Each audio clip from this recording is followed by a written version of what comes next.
Hello and welcome to Stretford Paddock. My name is Joe and that is Stephen Howson. And today we're going to be having, I don't know if it's a philosophical talk, but I want to talk about a rebuild, Steve. Because United are in a rebuild. We've been in one for a long time.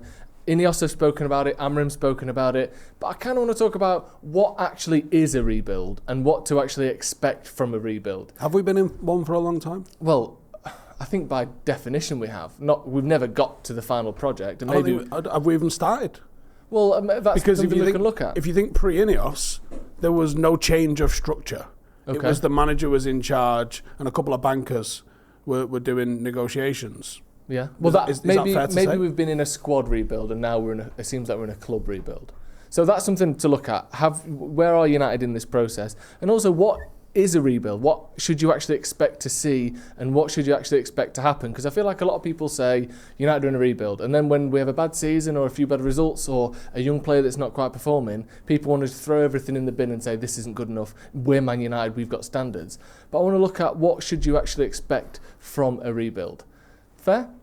Yep. Let's start with essentially where you think we are in this. Do you think we're at the bottom? Have United, because United have cleared out almost all their staff above the manager, and including the manager, in the last 18 months since Ineos came in. We're definitely rebuilding that side of things.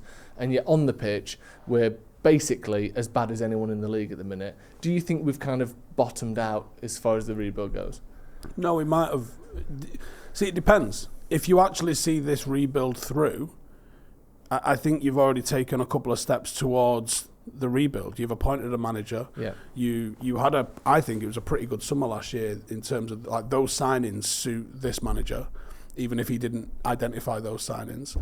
I can see Xerxes working for him. I think De Ligt works for him. I think Mazraoui works for him. I think Ugarte works for him. He was previously one of his players. I think Lenny Euro works for him. So when you look at the signings that were made last summer, I think even if they weren't directly attributable to this rebuild, maybe they are, because the footballing board, the footballing control inside of Ineos, came on board about a year ago.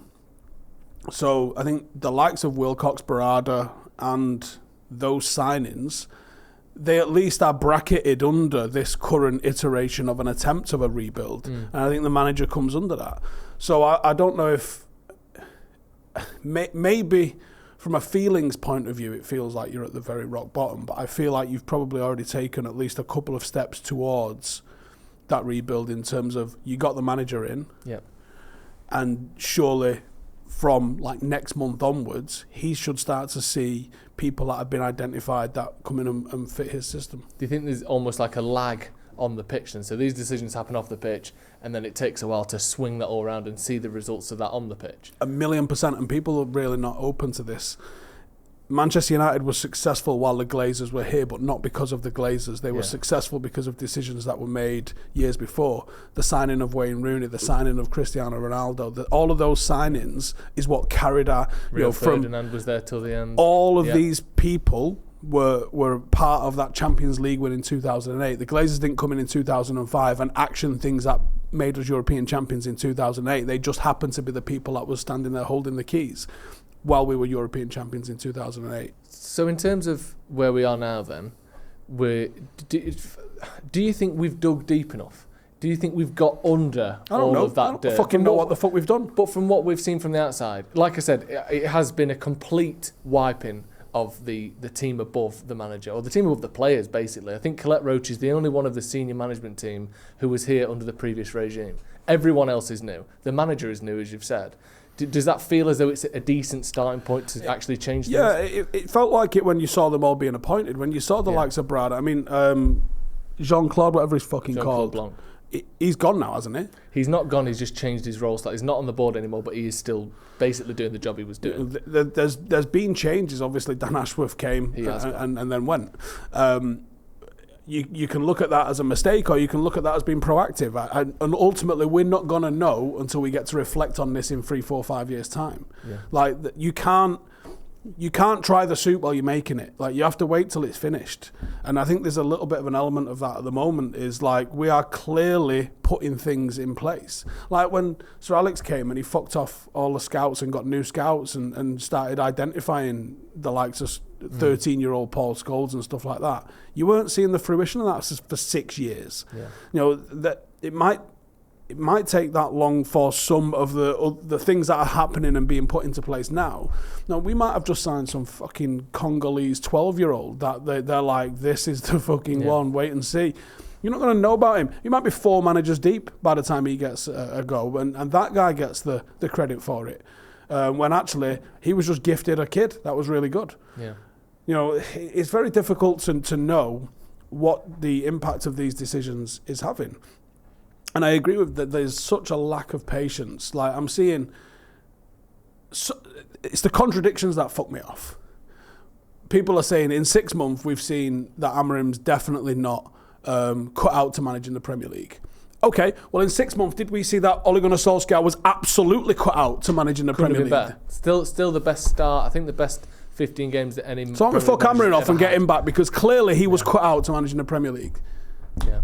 It took us two and a bit years before this consensus was Solskjaer's not good enough. And, you know, yeah, like you said, after 6 months, what you would have said about Ten Hag, what you would have said about Solskjaer, what you would have said about Jose, you think they'd still be here based on those first 6 months. It's a much bigger picture than that. Speaking of bigger picture, I do want to look at some other teams that have had to do a similar thing to what we're doing. I think going from not challenging for titles to challenging for titles is probably the hardest thing to do in football. That final 15, I know we've got a lot more than 15% to go now from where we are, but that jump between where we have been in the last decade, which is in and around European spots, challenging for trophies, but never a meaningful title challenge. Going from that to properly challenging, I want to look at Liverpool, I want to look at Arsenal a little bit, and I want to look at Barcelona as well, because they're a sort of a few teams that have had rough spells in the last few years and have come out of it. The other side, obviously, Liverpool, current champions. Arsenal, been second the last 2 years, probably will be again this year. And Barcelona, on the cusp of financial ruin to one of the most exciting young teams in the world. I mean, they're still on the cusp of financial ruin. While still being on the cusp of financial ruin, that's for sure. Let's start with Liverpool. It's one of the most painful ones to use because they didn't have sugar daddy owners come in and spend billions. They didn't, they are one of our biggest rivals and they did it the proper way, if you want to call it that. Klopp arrived in 2015 and by 2020 they'd won the title. They'd also got to the Champions League and won it in that time. They'd got to it the final a second time as well. A lot of it focused on not retained a single trophy in this. Not retained a single trophy. It's successful rebuild they've had. Which I'm more than happy to talk about. 2 titles in 35 years, which is, shit. It's absolutely groundbreaking. Well done, lads. So, it focused on a new manager coming in. He was the face of it. Jurgen Klopp, the charisma, what he'd done at Dortmund, taking a team, again, in Dortmund that hadn't won much to winning stuff. But it also centred around getting out old players and bringing in new players. That's a key through line through all of this. They got the likes of Benteke, Balotelli, Sacco, and Coutinho in particular, that 140 million that they got for him, and spent it on the likes of Salah, Mane, Robertson, Wijnaldum, Van Dijk and Alisson, most of which, or 4 of the 6 are still here. Then there was also the academy product, but that wasn't such a big thing. It's basically Alexander-Arnold is the main one that's come through the academy in that time. And he's shite, exactly. Let him go for free, that's how shite he is. But they've took it in their stride. They've not had a complete fucking head loss meltdown about it whatsoever. No. And obviously they stick by their motto of you'll never walk alone unless you decide to go on holiday for Spain and then you can fuck yourself. Something that's worth pointing out with this that will carry on through to the Arsenal one is he was allowed to not succeed for a while. I wouldn't say he was allowed to fail, but he arrived in 2015 and their first Champions League final was 2018. That's 3 years. Didn't they come 8th twice? They came, I believe they came, no, that's Arsenal that came 8th twice. I think they slowly sort of closed that gap. They definitely came 8th at least once. Yeah, I'll double check that. But he was allowed to not succeed straight away, whilst bringing in this sort of pressing system that had come with him. I'm pretty sure in his first year or two, his record was identical to Rodgers's. Right, so there you go. So what about that can United learn from? Are you seeing any of the same things? Are you looking at United's biggest earners, for instance, some of those big names that we've seen there? People leaving, Jadon Sancho, Anthony, Casemiro probably won't leave now, but is potentially on the way out. Eriksen, Rashford being a massive one. Do you think we're copying some of those things that were successful for Liverpool? It seems that way in a bit of a sense in terms of, and it wasn't just that as well. I mean, there was clearly some friction as well because wasn't it Salah that Klopp didn't want? Yeah, it was Julian Brandt that he wanted from Dortmund. Right. And they got Salah for him instead, and obviously Probably turned out all right. Decent. I would imagine. He's been above average. So I think it's important that you have professionals that are not able to just stick to their guns about this, but like correctly identify exactly what the team wants and not just bend to the will of the manager. I think that's very important. I also don't think that you should entirely tell the manager what he's getting. I think you also have to. I think there has to be a team. Maybe he gets the veto on signings, but he has to have an input. But I also think that it shouldn't just be entirely down to the manager as well, because it seems like there may have been external forces at play in terms of the recruitment of both Anthony and Højlund because of the relationship with their agencies, which is Ten Hag's agencies, which there's talk of incredible kickbacks to their agencies in terms of getting that deal over the line. I know this happens everywhere. It happens in government, it happens in business, it happens between mates. But like, surely at a football club, that can't be allowed to happen. Like, that United are signing players potentially, again, this is all very much potentially, because it benefits an agent or a person getting a few extra quid. Surely it should be whether they're good enough for Man United first. You mentioned about the relationship that Klopp had. Michael Edwards was a big name in all that. He was the sporting director there, and he's someone that obviously oversaw some of those transfers that we've spoken about. And he was bold enough to deny what the manager wanted, as we mentioned with Salah. It didn't feel like that was the case under Ten Hag, did it? Like, it seemed to be everyone we signed pretty much was someone the manager must have put forward. We used to joke, didn't we, that it was his WhatsApp group. Yeah. Now, I don't know if that was the case, but I do know, because it was reported as such, that United had identified Anthony as someone being worth 25 to 30 million. So if someone at Manchester United has identified him as being worth 25 to 30 million, when you sit down with Edwin van der Sar and he goes, I want 86, you shake his hand, you wish him a good day, and you fuck off. Yeah. Like, you don't sit there and sign that paperwork. You go back and you say, we've identified him as being worth 25 to 30. With a bit of United tax, we think we could go to 37.50. Yeah. And maybe that's our limit. Maybe 40 if he really shakes his ass at us. Yeah. But we can't go nearly 3x that. No. Like, that's criminal. And if the manager pushes for that, you go, with all due respect, Baldy, shut the fuck up. Like, he's not our analysts who we entrust. Otherwise, why do we employ them? Yeah. Are we employing them just to have someone to take to Nando's? It's a lot of bollocks. Like, they need to pull their weight. Like, if they've identified that he's worth between this, we can go 10, 15, maybe 20% on a good Sunday afternoon if the sun's out, over it. Yeah. But we ain't ever 3xing it. No. And that's how you end up with the signings that you do. Ultimately, I've enjoyed Casemiro's time at Old Trafford, but we absolutely should not have paid what we paid for him and given him the contract that we given him. No. That was silly. Especially when you've done that with Anthony. Like, you sanction that signing for Anthony, and it's never just that signing in isolation. It's on the back of having Jason Sanchez in there as well, that you paid 75 million for, that you spent what feels like 25 years courting and trying to get him over the line. And then we don't know if his nose was put out of joint, if his attitude problems was because Ten Hag's brought him in and he's now playing him over him. So you upset the internal politics of the football team when you can't have two players worth 70, 80 million for one position.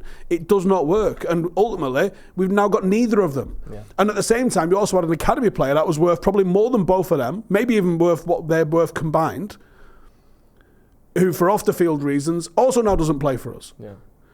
It's an absolute shit show. Just on that summer, I don't know if you saw this interview with Tom Keane. Did you see I can't believe he's put his fucking name to that. Well, he came out, he was, for people who don't know, he was the former head of football negotiations for Manchester United. Very short window, because he came in that summer. He did these deals. He was sat face-to-face with some of these agents, some of these people. And basically said... Is he now unemployed? No, he works for someone else now. He basically said... Is it a Bookies? I'm not sure exactly who it is. Probably Ajax. Is it fucking Subway? He was talking about... How the fuck is he employed, Joe? It's a fucking criminal what he did that summer. He was talking about the fact How's he sat there and said, yeah, I did that? Because he did. It's public information. We're a public company. Yeah, but you don't fucking own up to it, do you? No, probably not. I've shot on a driveway once. I'm not putting a flag on it. You have just admitted it on a video, though. Anyway. Wasn't my driveway. He talked, well, hopefully not. You don't shit on your own driveway. No, that's a metaphor, isn't it? Yeah, probably. He spoke about how so many people that summer were doing this for the first time. I think Richard Arnold was new to the job. John Murtough was new to the job. He was new to the job. And that's probably one of the reasons why it went the way it did. We missed out on De Jong. We spent all summer on him, and then last second we rushed and we spent 150 these are all extremely well-paid jobs. Yeah. And you joke about you could get a YouTuber to do a better job. You could find 5 fuckers on Twitter that would do you a better job than that.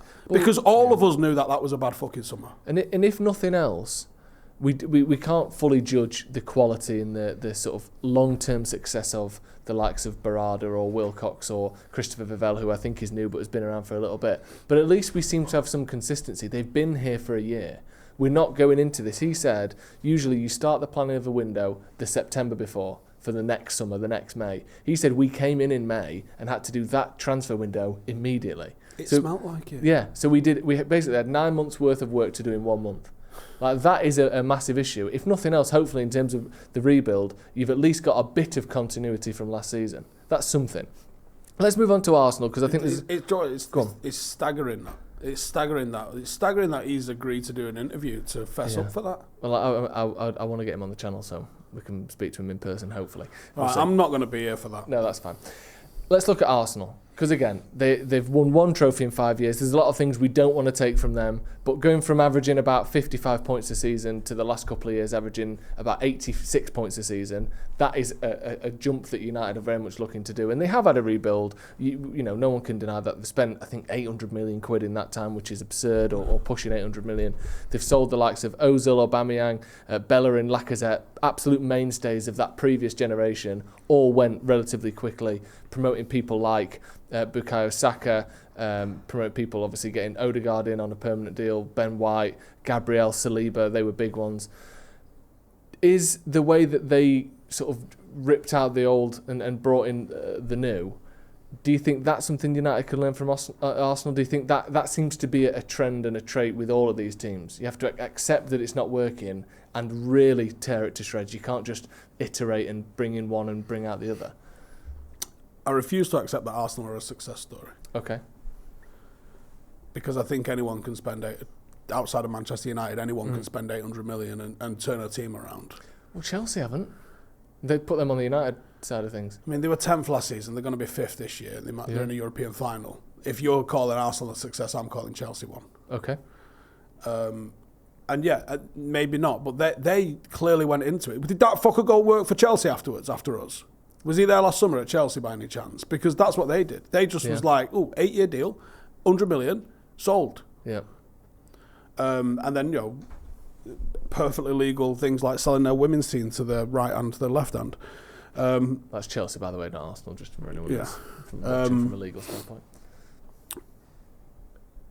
Every team that's gone over some sort of a change, like I argue that, if you're calling Arsenal's a success, I would argue going from the Redknapp to the Poch era of Tottenham's also a success. It was built on the back of the Gareth Bale money. It was recruitment based. Yeah, that's what it was. Arsenal done it on a shoestring, signing £100 million midfielders. Yeah. He made a difference, did he? Did he really? Right, who'd have fucking known, eh? Yeah. Manchester City oversaw an enormous transformation. Chelsea themselves in the early 2000s, how did they do it? How did they do it? Just fucking bought the best players that were available in the world. And that's what's the annoyance about Manchester United, because we have spent money. But you go through all of those big money deals that Manchester United have signed. 2-3 years down the line, they're not here.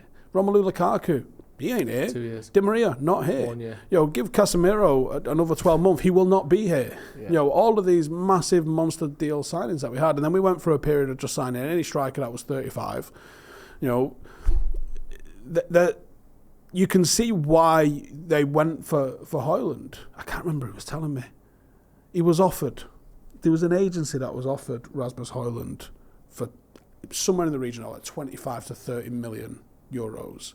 And they were told if they get more than that, Atalanta are happy to split the winnings with whichever agency is able to send it over. And then when you hear that, he went for 70-something, 80-something, 72. And you're like, someone had a pretty good night out at Nando's on the back of that, then potentially, didn't they? And you think, are we being led into this sort of deal? Now, on the profile of him, he's a big lad, he's athletic, he's had a bit of a breakout season. He is the sort of young striker that you think might kick on and do well. He wasn't fit to lead and be the main striker there and then, but you think there is potential in what you're trying to sign. And it is going down the route that some clubs have found success in. Was he a Salah or a De Bruyne where he's been somewhere, failed, and thinking, no, not really. He was the more up-and-coming potential star that you're getting prior to him hitting that level. So you can understand the club's switch from your Cavani's, your Ronaldo's, your Zlatan's to try and find the new one that we can get him at a good price. But you didn't get him at a good price. No. You got him at a Lukaku price. You got him at the... Literally almost the exact same as we bought for Lukaku. You got him at the... He should be at 25 goals a season level of price. That's been our issue, is the recruitment has been honestly criminal. Well, Edu was named as one of the big sort of factors in that. He was the sporting director at Arsenal in terms of the likes of Rice and Saliba, Gabriel, players like that have kind of helped turn them around. Yeah, but they've also had mistakes. Like Zinchenko and fucking Gabriel Jesus for 100 million was dog shit business. Absolutely was. Let's look at Barcelona as well, because they're another one. Again, none of these have got all of the exact similarities to Man United, but they all have something. Barcelona, a bigger club, one of the biggest in the world, like Man United, on that sort of top table of the biggest teams in the world. They play in a different league, so it's harder to ever drop. They're never going to finish 16th. I don't think it's possible in the current iteration of the league for that to ever happen. But they were really struggling after Messi had gone, and there was that period there where, like we said, they had players like Branthwaite and Luke De Jong and Memphis Depay starting for them under Ronald Koeman. It genuinely feels like Barcelona at some point used to do their transfer recruitment after a MEF session. Yeah, it was horrific. And then they got rid of players like Busquets, Alba, Piqué, those players that kind of were moved on toward the end of 2023, or all by the end of 2023. Xavi came in and had that initial burst and won the league. Then we see Hansi Flick with the next generation. But they did it a different way. They promoted academy players. Their biggest named players now, obviously, other than Lewandowski, are the likes of Gavi, Pedri, Yamal, Fermin Lopez, Balde, all these players that have come through the academy. That's something that United they also in the past. Spent a lot on the likes of De Jong. I don't know how much they got Olmo for, but and Lewandowski. Yeah, it's not been free, but they've done it. Arsenal and Liverpool haven't relied on academy players quite the same as they have. No, to that extent, no, they've not. And I think United are weirdly positioned as being one of the clubs that could. Unfortunately, there's a bit of a lag and a gap between the physicality of La Liga and the physicality of the Premier League and the physicality required to come in and be a first choice for Manchester United. Or we're seeing players come in and not quite have it. Like, I don't think Garnacho's got the physicality for it. Like, he's pathetic in duels. He's got a bit of a tenacity about him, but he weighs about 9.5 stone. Yeah. You're seeing Mainu come through. It looks like he's bulked up. Maybe he's bulked up a bit too much because he looks like he's lost any sort of agility. You're seeing Harry Amas come through.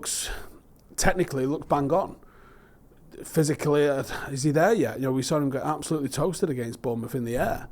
To come and play Premier League football, I do think you've got to get something going with a Championship team and just utilise that as a way to get people ready to play for Manchester United. Bring them back. Absolutely, yeah. Like, the youth team football's pathetic. Like, it's not worth it.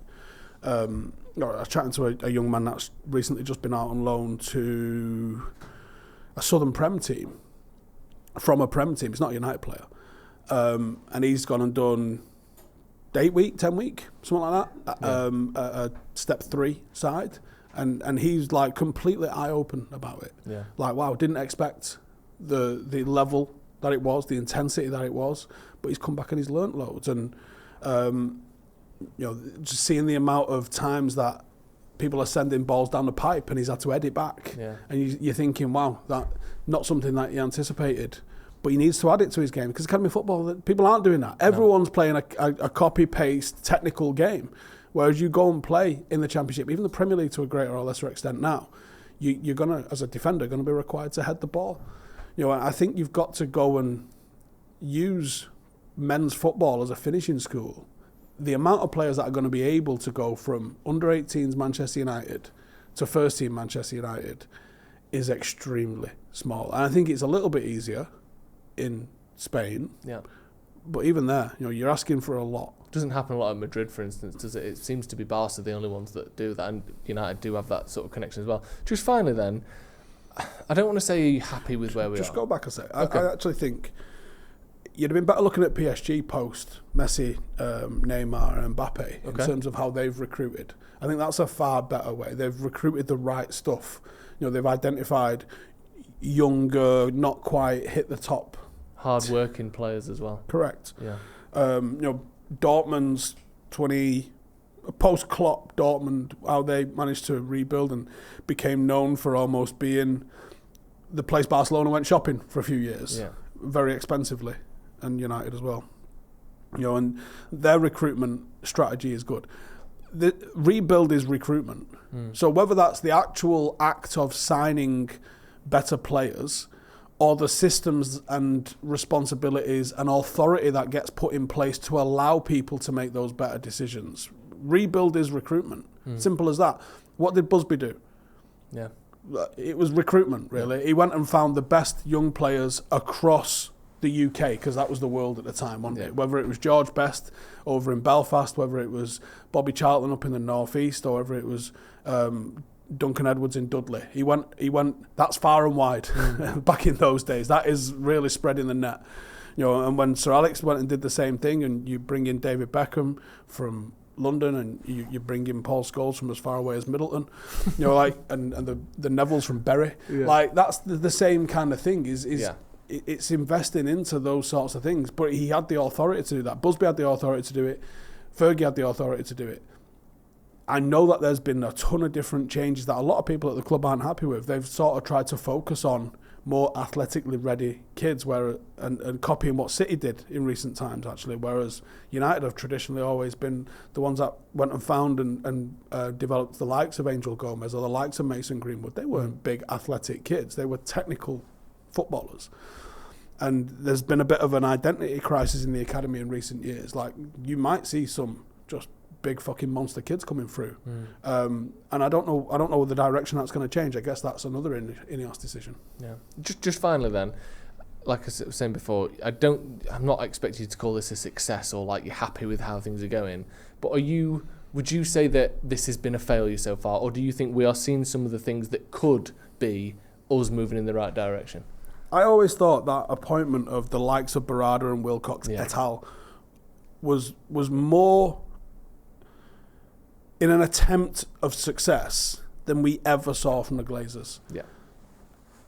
And that's all I can say. Yeah. It felt like we was more arsed about that than the Glazers ever have been.